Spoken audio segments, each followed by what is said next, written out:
Hello friends, आप सब लोग कैसे हैं? उम्मीद करती हूँ आप सब लोग अच्छे होंगे। So be at home and be safe. So स्वागत करती हूँ आप सब लोगों का आपके अपने यूट्यूब चैनल पर, जिसका नेम है बंसल एजुकेशन हब। फ्रेंड्स, अगर अभी तक आपने मेरे चैनल को सब्सक्राइब नहीं करा है तो जल्दी से ना सब्सक्राइब कर दीजिए और साथ ही साथ बेल आइकन को भी प्रेस कर दीजिएगा, ताकि मेरे आगे आने वाली वीडियोस की नोटिफिकेशंस आपको मिलती रहें। सो फ्रेंड्स, अगर अभी तक आपने मेरे इस वीडियो को लाइक नहीं करा है, शेयर नहीं करा है, तो फटाफट से ना लाइक कर दीजिए और साथ ही साथ शेयर कर दीजिए। फेसबुक पर, व्हाट्सएप पे या जहाँ पर भी आपके फ्रेंड्स हैं, आप अपने फ्रेंडों में शेयर कर दीजिए ताकि उनको भी मेरी इस वीडियो का बेनिफिट मिले। बिफोर स्टार्टिंग माई वीडियो, मैं थैंक यू बोलना चाहूँगी खुशी सिंह को, जिन्होंने मेरे को कमेंट करके ये बताया था कि मेरे को अपनी जो वीडियोस हैं वो पार्ट वाइज डालनी चाहिए। थैंक यू वेरी मच खुशी, क्योंकि आपके इस फीडबैक से मुझे कहीं ना कहीं ये लगता है कि आप लोग मेरी वीडियोस को पसंद कर रहे हैं और आप लोगों को समझ में आ रहा है, क्योंकि मेरा मेन मोटिव यही था कि मैं आप लोगों के कॉन्सेप्ट को क्लियर कर पाऊँ। तो thank you for watching my videos, और आप ऐसे ही अपना फीडबैक मेरे साथ शेयर करिए ताकि मैं जहाँ पर भी थोड़ा मिस्टेक हो रही हो मुझसे, वो मैं उसे सही कर सकूँ। तो thank you very much, keep supporting me guys. So friends, before starting the video, हम लोग छोटा सा रिकैप लेते हैं, जिसमें मैंने आपको बताया था अपनी लास्ट वीडियो में कि इंडिफरेंस कर्व क्या होता है। देन मैंने उसका ग्राफिकल रिप्रेजेंटेशन भी आपको दिखाया था। आपको मैंने कोल्ड ड्रिंक और आइसक्रीम के एग्जाम्पल देते हुए बताया था कि ग्राफ किस तरीके से बना हुआ है। फिर हमने पढ़ा था मोनोटोनिक प्रेफरेंस के बारे में। दैन हमने जाना था इंडिफरेंस मैप क्या होता है, फिर मार्जिनल रेट ऑफ सब्स्टिट्यूशन क्या होती है, एंड एट द लास्ट हम लोगों ने डिस्कस किया था कि अजम्पशंस क्या क्या है इंडिफरेंस कर्व के और प्रॉपर्टीज़ क्या क्या हैं। तो आई होप सो फ्रेंड, आप लोगों को मेरी ये वीडियो अच्छी लगी होगी, और अगर आपको इस पूरी वीडियो में कोई भी डाउट हो तो आप मुझसे कमेंट सेक्शन में पूछ सकते हैं। मैं आपको दोबारा से वो डाउट क्लियर करूँगी, समझाऊँगी, वीडियो में ही समझाऊँगी। So keep supporting me guys. और अगर आपने मेरी अभी तक इंडिफरेंस कर्व की वीडियो नहीं देखी है तो आप लोग जाके देख सकते हैं, मैं आपको लिंक डिस्क्रिप्शन बॉक्स में प्रोवाइड कर दूंगी। तो फ्रेंड्स, आज हम लोग को स्टार्ट करना है बजट लाइन के ऊपर। देखते हैं बजट लाइन क्या होता है, जल्दी से इस टॉपिक को ख़त्म भी करते हैं। तो फ्रेंड्स देखिए, मैं स्टार्टिंग करूंगी बजट लाइन की डेफिनेशन से। देखो, बजट लाइन क्या है? Budget line is a graphical representation. क्या है? ग्राफिकल रिप्रेजेंटेशन है, यानी कि आपको ग्राफ पे बना के दिखाना पड़ेगा, ठीक है। Of all the possible combination, her possible combination का, ऑफ टू गुड्स, किसी भी दो गुड्स के, which can be purchase with the given income, जो परचेज हम कर सकते हैं हमारी गिवन इनकम से और प्राइजेस से, सच दैट, इस तरीके से, that cost of this combination, इन कॉम्बिनेशन की कॉस्ट, इन कॉम्बिनेशन की जो हमने कॉम्बिनेशन बनाए हैं, इन कॉम्बिनेशन की cost is equal to the money income of the consumer. वो इक्वल किसके हो? यानी कि जो कंज्यूमर मनी इनकम, यानी कि मनी कमा रहा है, उसकी जो इनकम है उसके इक्वल हो। फ्रेंड्स देखो, याद रखने वाला पॉइंट क्या है कि जो भी आप कॉम्बिनेशंस ले रहे हैं उनकी कॉस्ट किसकी इक्वल हो? इनकम के, ठीक है। वो हमारा एक तरीके से क्या है? Budget line. तो आप इस वाली डेफिनेशन को याद कर सकते हैं। तो बेसिकली क्या है? बहुत इजी डेफिनेशन है, मतलब आप अगर याद करेंगे ना तो बहुत जल्दी याद हो जाएगी। देखो क्या है, budget line is a graphical representation of all the possible combination of two goods which can be purchased with the given income and prices, such that the cost of this combination is equal to the money income of the consumer। बहुत easy definition है friends, इसे याद कर लीजिए क्योंकि budget line अक्सर exams में पूछा जाता है। ओके,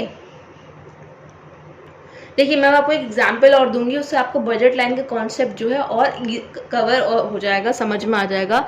सपोज मिस्टर ए हैं, इनकी इनकम कितनी है? ₹20। कितनी है? ₹20, ठीक है। अब इन्होंने क्या सोचा कि अब मैं किसी भी दो कमोडिटीज़ पे अपनी इनकम को खर्च करूंगा। सपोज कमोडिटी हम मान के चलते हैं एक्स है और एक वाई है, ओके। अब x की प्राइस कितनी है? x भी ₹10 का है और y भी ₹10 का। यहाँ x y की जगह आप कुछ भी ले सकते हैं, चॉकलेट, टॉफ़ी, जो आपका मन करे वो। मैं x और y ले रही हूँ, ओके। मेरा यानी कि हमने एग्जाम्पल क्या लिया है कि जो मिस्टर ए हैं, इनकी इनकम है ₹20 की, तो ये दो कमोडिटीज़ पे अपना पैसा खर्च करना चाहते हैं, जो कि है x और y, जिनकी प्राइस क्या है? दोनों की प्राइस क्या है? ₹10 ईच। अब देखो, मिस्टर ए के पास कुछ कंडीशंस होंगी, कुछ पॉसिबल कॉम्बिनेशन बना सकते हैं मिस्टर ए। अब देखो कैसे बना सकते हैं, या तो ये चाहें कि ये 10 रुपये एक्स पे स्पेंड कर रहे हैं, यानी कि पूरी इनकम अपनी एक्स पर स्पेंड कर देंगे, तो ये एक्स की 2 यूनिट खरीद सकते हैं, 2 यूनिट्स ऑफ एक्स। ठीक है, अगर ये पूरी इनकम एक्स पर खत्म करना चाह रहे हैं तो ये इनको एक्स की 2 यूनिट्स खरीदनी पड़ेंगी। ठीक है, और वाई में अगर ये पूरी इनकम खर्च करना चाहते हैं तो इनको 2 यूनिट्स खरीदनी पड़ेगी एक्स वाई की, ऑफ वाई। कहने का मतलब ये है, अगर मिस्टर ए को एक्स वाला गुड ज़्यादा पसंद है तो वो पूरी इनकम इस पर खर्च कर रहे हैं, और वाई वाला ज़्यादा पसंद है तो पूरी इनकम इस पर खर्च कर रहे हैं। अब देखो, जब आप एक्स की क्वांटिटी को वो करोगे 10 मल्टीप्लाई बाय 2, क्योंकि क्या है, प्राइस की 10 है, मिस्टर ए कितनी यूनिट्स खरीदे हैं 2, तो 20, यानी कि जो इसकी कॉस्ट है, किसकी, जब हमने इसको खरीदा इसकी कॉस्ट किसके इक्वल है, इनकम की इक्वल है। सेम वे यहीं पर अगर वो इसमें 2 यूनिट्स खरीदना चाह रहे हैं तो इसकी भी कॉस्ट कितनी आएगी 20, और वो इसके इनकम के बराबर है कि नहीं। अब देखो तीसरी कंडीशन क्या होती है कि मिस्टर ए को एक्स और वाई दोनों ही गुड्स खरीदने हैं। अब उसने कहा नहीं, मैं तो दोनों खाऊंगा, मैं एक नहीं खाऊंगा, मैं दोनों का स्वाद लूंगा, चाहे वो जलेबी हो चाहे वो कचौड़ी हो। ठीक है, उन्होंने कहा दोनों को। अब देखो वो क्या करेंगे, उनके पास क्या है, 1 unit of X and 1 unit of Y, ये दोनों साथ में करेंगे तभी तो उनकी जो कॉस्ट होगी वो 20 होगी, यानी कि 1 multiply by 10 and 1 multiply by 10 equal to 10 और 10, और ये कॉस्ट क्या हो गई इनकी 20, तो इनकी इनकम के बराबर है कि नहीं है। समझ में आ गया व्हाट इज बजट लाइन। इसमें क्या है, जो आप भी जितने भी पॉसिबल कॉम्बिनेशन आप खरीद रहे हैं उसकी जो कॉस्ट है वो किसके इक्वल होनी चाहिए, आपकी इनकम के। ठीक है, आई होप सो आपको बजट लाइन का कॉन्सेप्ट यहाँ पे क्लियर हो गया होगा। अब हम आगे बढ़ते हैं बजट सेट के ऊपर। अब देखो बजट सेट क्या होता है, budget set is the set of all possible combination. Budget set क्या है, एक सेट है जितनी भी पॉसिबल कॉम्बिनेशन हो सकती हैं ऑफ 2 गुड्स, उन 2 गुड्स की विच अ कंज्यूमर कैन अफोर्ड, जो कंज्यूमर क्या कर सकता है, अफोर्ड कर सकता है, given his income and prices in the market. अब देखो यही वाले एग्जाम्पल लेके चलते हैं। मिस्टर ए ने जब 2 यूनिट्स खरीदी एक्स की, समझ लो, तो 2 यूनिट एक्स की, और उन्होंने वाई में कितना खर्च करा, 0। ठीक है, देन उन्होंने दूसरा क्या सोचा है कि मैं वाई वाला खरीदूंगा, एक्स वाले का कंजप्शन 0 रखूंगा, यानी कि 0 एक्स वाले को नहीं खरीदूंगा, एक्स वाले गुड को नहीं खरीदूंगा। ठीक है, और तीसरा उन्होंने सोचा कि मैं दोनों का ही एक एक खरीदूंगा, यानी कि एक्स वाले गुड का भी और वाई वाले गुड का भी। ठीक है, तो ये 3 पॉसिबल कॉम्बिनेशन बने, ये क्या है, सेट है। क्या है, सेट। अब जब इन पूरों को आप इन सबको साथ में मिला देंगे तो जितने भी पॉसिबल सेट मिले, ये क्या हो जाएगी हमारी बजट सेट, बजट सेट। ठीक है, बहुत इजी कॉन्सेप्ट है फ्रेंड्स। अगर आप देखो बस प्रॉब्लम क्या है, आपको कॉन्सेप्ट क्लियर होना चाहिए। आगे आप अगर इस टॉपिक के ऊपर कोई भी क्वेश्चन आपसे पूछा जाएगा तो आप लोग उसे क्लियर कर लोगे, यानी कि आप उसे हल्का जवाब दे सकते हो विद इन सेकेंड्स। लेकिन मोटिव क्या है, आपकी जो कॉन्सेप्ट है वो क्या होना चाहिए, क्लियर होना चाहिए। ठीक है, देखो सपोज करके चलते हैं कि अब उसने क्या सोचा, मिस्टर ए ने एक चीज और सोची कि मैं एक काम करता हूँ, मुझे एक्स वाला गुड ज़्यादा पसंद है तो उसकी 2 यूनिट खरीद ले रहा हूँ, और वाई वाले की मैं छोड़ नहीं सकता, उसकी 1 यूनिट खरीद ले रहा हूँ। अब जब देखो इसकी कॉस्ट कितनी हो जाएगी, 30 हो जाएगी, यानी कि इसको देखो 2 मल्टीप्लाई बाय 10 20 और 1 मल्टीप्लाई बाय 10 10, इन दोनों को प्रेस करोगे, इसकी कॉस्ट कितनी आ गई 30, यानी कि उसकी इनकम से क्या कर गई, एक्सीड कर गई। तो वही बोला है, यानी कि वो पॉसिबल कॉम्बिनेशन ऑफ सेट्स जो कि ये कंज्यूमर अफोर्ड कर सकता है, यानी कि उसकी इनकम के अंदर हो। अगर मैं इसको बोलूँ ये बजट सेट में इंक्लूड हो जाएगा तो ये बजट सेट में इंक्लूड नहीं होगा, ये गलत हो जाएगा। ये 3 सेट्स उसकी इनकम के अंदर आ रहे हैं और प्राइजेस के अंदर आ रहे हैं, इसमें इनकी कॉस्ट जो है उसकी इनकम से बराबर है, इसलिए हम लोग इन तीनों सेटों को बोल सकते हैं कि हाँ ये तीनों सेट बजट सेट में इंक्लूड हो जाएंगे। देन फिर हम लोग नोट पे आते हैं। बेसिकली नोट किसके ऊपर है, हम इसमें बजट लाइन और बजट सेट को क्या करेंगे, डिफ्रेंशिएट करेंगे, इन दोनों का ये देखेंगे इन दोनों में अलग क्या है। तो देखिए friends, budget line represents all those bundles that the consumer can purchase by spending his entire income at the given prices. ये देखो यहाँ तक बजट लाइन रिप्रेजेंट करता है वो सारे बंडल्स को जो कंज्यूमर परचेज कर सकता है अपनी एंटायर इनकम को खर्च कर कर, स्पेंडिंग हिज एंटायर इनकम, अपनी पूरी इनकम को खर्च कर कर खरीद सकता है। उन बंडल्स की बात होती है किसमें, बजट लाइन में। वहीं on the other hand budget set क्या है, budget set include all the possible bundles, वो सारे के सारे possible bundles which cost less, जिनकी कॉस्ट कम हो या फिर इक्वल हो टू द कंज्यूमर्स इनकम, उस कंज्यूमर की इनकम से। अब देखो यहाँ पे मैंने आपको बताया था, यहाँ मैंने आपको 2 केसेस बताए जहां पर उसकी कॉस्ट इक्वल हो रही है उसकी इनकम से, ये वाले केसेस थे। ये वाला जो केस था इसमें कॉस्ट एक्सीड कर रही थी इनकम से। अब देखो मैं आपको जो केस बताऊंगी वो होगा कॉस्ट कम है उसकी इनकम से। अब देखो उसने कहा कि नहीं मैं सेविंग करना चाहता हूँ, मुझे 10 रुपए बचाने हैं, तो उसने क्या करा, एक्स कमोडिटी का केवल एक ही यूनिट परचेज करा और वाई का कोई भी यूनिट परचेज नहीं करा। तो उसने क्या करा, 10 रुपए की सेविंग करी क्योंकि इसकी कॉस्ट क्या है, 10 है, जो कि कम है उसकी इनकम से। ठीक है, अब देखो यानी कि वो सारे पॉसिबल बंडल्स जो कम हो उसकी इनकम से, यानी कि जिनकी कॉस्ट कम हो उसकी इनकम से या फिर उसकी इनकम से बराबर हो, उससे एक्सीड नहीं करेगी। ओके, वहीं बजट लाइन क्या है, उसकी पूरी इनकम खर्च हो रही है, वो कुछ सेव नहीं कर रहा है, उसकी पूरी इनकम क्या हो रही है, खर्च हो रही है, वो सारे बंडल्स को बजट लाइन डिनोट करेगी।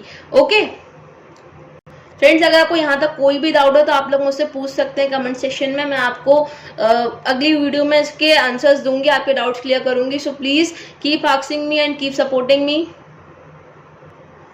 फ्रेंड्स, मैं आपको पहले ग्राफ से एक्सप्लेन करूं उससे पहले आप ये समझ लीजिए कि algebraic expression of budget line क्या होती है। अब देखो यहाँ पर मैंने एक इक्वेशन लिख रखी है, ये मेरी इक्वेशन है, इसमें m जो है वो मनी इनकम को डिनोट कर रहा है, यानी कि मैं इसको y से भी लिख सकती हूँ। y क्या होती है, हमारी इनकम हो जाती है, क्या होती है, इनकम।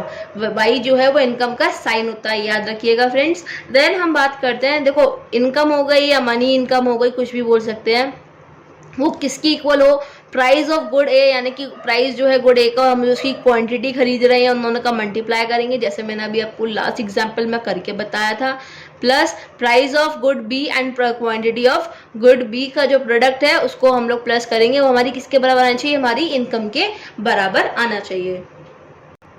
सो फ्रेंड्स देखिए, अब मैं आपको एक कुछ एग्जाम्पल देती हूँ। देखो जैसे मैंने आपको पिछली बार दिया था उसी हिसाब से कुछ एग्जाम्पल है, कुछ सिमिलर एग्जाम्पल है। सपोज मेरे 2 कमोडिटीज हैं जो कि मैंने ले ली है, एक चॉकलेट और एक ले ली है टॉफी। तो चॉकलेट जो है वो मेरी 4 रुपीज ईच की है, वहीं टॉफी जो है वो मेरी 2 रुपीज ईच की है। अब देखो मुझे क्या फाइंड आउट करना है कि अगर मैं इनका जो इन पे जो अपनी कॉस्ट लगा रही हूँ वो मेरे मनी इनकम के इक्वल आ रही है कि नहीं आ रही है। तो देखो सबसे पहले हम क्या करेंगे, अकॉर्डिंग टू दिस हम लोग क्या करेंगे, और हम लोग मान के चलते हैं, चलो पहले मान के चलते हैं जो हमारी इनकम है वो कितनी है, 20। ओके, हम लोग ने ही मान के चला, तो हम लोग अज्यूम करके चल रहे हैं जो हमारी इनकम क्या है वो ₹20 है। ठीक है, अब देखो फ्रेंड्स, हम लोग पता करेंगे कि जो हम लोग कॉस्ट इन दोनों में लगा रहे हैं वो हमारी इनकम की इक्वल है कि नहीं है। ठीक, अब देखो हम लोग इक्वेशन लगाएंगे हमारी पहली, that is price of A multiply by quantity of A, यानी कि कोई भी हमारी चॉकलेट है उसका। तो प्राइस कितनी है, 4 मल्टीप्लाई बाय 5 प्लस दूसरे का हम लोग सेम 0 मल्टीप्लाई बाय 2, तो हमारा क्या हो जाएगा 20 प्लस 0, यानी कि अब कितना आ गया 20। ये हमारी किसके इक्वल है, किसके इक्वल है, हमारी मनी इनकम, यानी कि मनी स्पेंड, या मैं बोलूँ मनी इनकम उसकी इक्वल है कि नहीं है। वहीं ऐसे हम दूसरा लेंगे, 4 multiply by 4 that is 16 plus 2 multiply by 2 is equal to, देखो 4 multiply by 4 16, 2 multiply by 2 is equal to 4, plus करेंगे कितना आ गया 20, यानी कि इसकी भी कॉस्ट इसके हमारी जो इनकम है उसके इक्वल है। देन थर्ड वाले कॉम्बिनेशन पर देखते हैं, that is 3 multiply by 4 equal to 12 and 4 multiply by 2 equal to 8। तो क्या हो गया, इसका भी हम लोग जब टोटल निकालेंगे 20 आएगा। Then again 2 multiply by 4 is equal to 8 and 6 multiply by 2 is equal to 12, तो इसका भी जो टोटल है वो 20 है। ठीक है, अब हम इसका प्रोडक्ट निकालेंगे, that is 1 multiply by 4 equal to 4 and 8 multiply by 2 is equal to 16। तो इसका क्या है, इसका भी जो कॉस्ट है वो मनी के इक्वल आ रही है। Same with this 0 multiply by 4 is equal to 0, plus 10 multiply by 2 is equal to 20। तो क्या है, जो हमारी कॉस्ट है वो किस में आ रही है, मनी स्पेंड, यानी कि हमारी इनकम के इक्वल आ रही है। हर पॉइंट पे आप देख सकते हैं 20 आ रही है। ठीक है, ये तो हमने इक्वेशन वाइज सॉल्व कर लिया, यानी कि एक टेबुलर फॉर्म में सॉल्व कर लिया। अब बात आती है हम इसको ग्राफ में कैसे प्रेजेंट करेंगे, किस में कैसे प्रेजेंट करेंगे, ग्राफ में। तो देखो यहाँ पर मेरी चॉकलेट्स है, यहाँ पे मेरी टॉफीज हैं। ठीक, अब देखो जब हमने यहाँ पे हम लोग चॉकलेट की 5 यूनिट को कंज्यूम कर रहे हैं, तब टॉफी की कितनी यूनिट्स कंज्यूम हो रही हैं, 0। तो इसका पॉइंट कहाँ पर आएगा, इधर। ठीक है, क्योंकि यहाँ पर टॉफी का कंजप्शन क्या है, 0। देन जब हम लोग चॉकलेट को 4 कंज्यूम कर रहे हैं और जो हमारा टॉफी कंजप्शन है वो है 2, तो देखो इसका पॉइंट कहाँ आ रहा है, इधर आ रहा है। ठीक है, ये पॉइंट का डिनोट कर रहा है कि चॉकलेट का जो कंजप्शन है वो है यूनिट 4 और टॉफीज का जो कंजप्शन है वो है यूनिट 2। ओके, देन हम लोग थर्ड कॉम्बिनेशन पे आते हैं। थर्ड कॉम्बिनेशन क्या है, यानी कि चॉकलेट का कंजप्शन किस पर है, 3 पर, कि हमने मार्क कर लिया 3, और वहीं टॉफीज का कितना हो गया, 4, हमने मार्क कर लिया 4। तो हमारा ये थर्ड पॉइंट हो गया। सेम वेज यहाँ पर हम लोग का चॉकलेट का कंजप्शन हो गया 2 नंबर पर, 2 मार्क कर लिया, और टॉफीज का हो गया 6 पर, 6 मार्क कर लिया, ये पॉइंट हो गया। एंड देन 1 और 8, अब देखो चॉकलेट कंजप्शन 1 है और टॉफीज का 8 है, और एंड में आगे चॉकलेट 0 पर है और टॉफीज का कंजप्शन किस पे है, 10 पर। ठीक है फ्रेंड्स, तो ये एक स्ट्रेट लाइन फॉर्म हो गई, हो गई। तो जो ये स्ट्रेट लाइन है यही क्या है, हमारी बजट लाइन। ठीक है, अब मैंने आपको एक चीज और बताई थी अभी कुछ देर पहले इसी वीडियो में, दैट जब कंज्यूमर सेविंग करने के उसमें होता है कि नहीं मैं तो सेव करना चाहता हूँ, उसे अपने फ्यूचर की ज़्यादा परवाह है, वो सेविंग के मूड में है, तो वो अपनी इनकम से कम भी खर्च करता है। क्या, अपनी इनकम से कम खर्च करता है, यानी कुछ पैसा बचाता भी है। तो अब देखो जब भी इस लाइन के नीचे यानी ग्राफ के अंदर जितने भी पॉइंट्स होंगे, 1 2 3 4 जितने भी पॉइंट हो, ठीक है, उसको हम क्या बोलेंगे, अंडर स्पेंड इनकम, यानी कि आप अपनी इनकम से कम खर्च करो। जो भी पॉइंट ग्राफ के अंदर लाए करेगा आप उसको क्या बोलोगे, अंडर स्पेंड इनकम। एंड जब आप कोई भी पॉइंट अगर ग्राफ के बाहर है तो देखो ये ओवर स्पेंड नहीं होगा, क्योंकि आपकी जो इनकम है वो लिमिटेड है। भाई आप उधार लेके काम तो नहीं चलाओगे, इतने तो हो, उधार लेके कोई काम नहीं चलाएगा, तो आप इन पॉइंटों को छू भी नहीं सकते, पहुंच ही नहीं सकते जब आपकी इनकम ही नहीं है इतनी। तो क्या ये अनअटेनेबल कॉम्बिनेशंस, यानी कि वो कॉम्बिनेशंस जिनको आप अटेन नहीं कर सकते, आप अफोर्ड नहीं कर सकते, क्योंकि आपकी इनकम लिमिटेड ही है, आप अपनी इनकम से ज़्यादा खर्च नहीं करोगे। ठीक है, उतना ही तो खर्च करोगे जितना है आप लोगों के पास। तो जो पॉइंट बजट लाइन के ऊपर है वो क्या है, आपकी पूरी पूरी इनकम खर्च कर रहे हैं, यानी कि जो आपकी कॉस्ट है वो किसके इक्वल हो गई है, आपकी इनकम के। और अगर पॉइंट ग्राफ के अंदर है तो आप क्या है, कॉस्ट कम है आपकी इनकम से। क्या है, आप ऐसे भी याद रख सकते हैं, जो अंडर स्पेंड इनकम है उसमें क्या होगा, कॉस्ट जो होगी कम होगी इनकम से, और ये यहाँ पर कॉस्ट एक्सीड कर जाएगी आपकी इनकम से। ठीक है, तो आपको लोग समझ में आया, यानी कि वो पॉइंट जो बजट लाइन के ऊपर है ये आपको एग्जैक्ट कॉम्बिनेशन दिखा रहे हैं जहाँ पे आपकी कॉस्ट जो है आपकी इनकम के इक्वल है। देन वो पॉइंट जो अंडर स्पेंड इनकम है, या बोलो कि अंडर स्पेंडिंग इनकम है, या आप इनकम से कम खर्च कर रहे हैं, तो वो अंडर लाई करेंगे वो पॉइंट्स।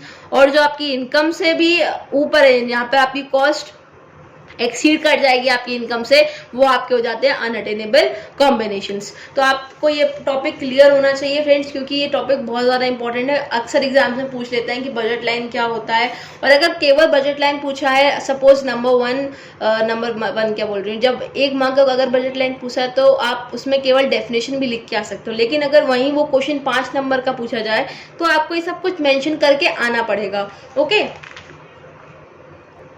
फ्रेंड्स, एक और इम्पॉर्टेंट पॉइंट आप यहाँ पे देख सकते हैं, जो बजट लाइन है वो डाउनवर्ड स्लोप कर रहा है। क्या स्लोप कर रहा है, डाउनवर्ड। वो क्यों स्लोप कर रहा है डाउनवर्ड, क्योंकि जैसे जैसे आप एक कमोडिटी का कंजप्शन बढ़ाएंगे वैसे वैसे आपको दूसरी कमोडिटी आपको सेक्रीफाइस करना पड़ेगा। देखो क्यों करना पड़ेगा सेक्रीफाइस, जैसे कि मैंने आपको बताया आपकी इनकम फिक्स्ड है, ठीक है। अगर यहीं पर मैं यही वाला एग्जांपल लूँ, आपकी इनकम क्या है, फिक्स्ड है। अब आपकी कोई फ्रेंड है, उसने कहा कि नहीं यार मुझे चॉकलेट खरीदनी है और टॉफ़ी नहीं खरीदनी, तो उसने कहा चलो ठीक है तुम चॉकलेट खरीद लो, टॉफ़ी मत खरीदो, लेकिन तुम्हें केवल और केवल 5 चॉकलेट मिलेंगी 20 रुपये में, ठीक है, सॉरी 4, क्योंकि जब आप 4 मल्टीप्लाई बाय 5 करोगे तो उसकी इनकम का इक्वल आ जाएगा, यानी कि 20 हो जाएगा। देन उसने कहा नहीं मुझे चॉकलेट तो खानी है प्लस टॉफ़ी भी खानी है, तो उसने कहा नहीं, मैंने ये बोला उससे कि आप टॉफ़ी नहीं खाओगे, मतलब टॉफ़ी खानी है आपको तो चॉकलेट आपको कम करनी पड़ेगी हर कीमत पे, क्योंकि आपकी इनकम क्या है, फिक्स्ड है। तो जैसे आप देख रहे हैं जैसे जैसे उसने टॉफ़ी का कंजप्शन को इंक्रीज करा है, वैसे वैसे उसका चॉकलेट का कंजप्शन क्या होता जा रहा है, डिक्रीज होता जा रहा है। ओके, तो इसी वजह से क्या है, बजट लाइन डाउनवर्ड स्लोप करती है।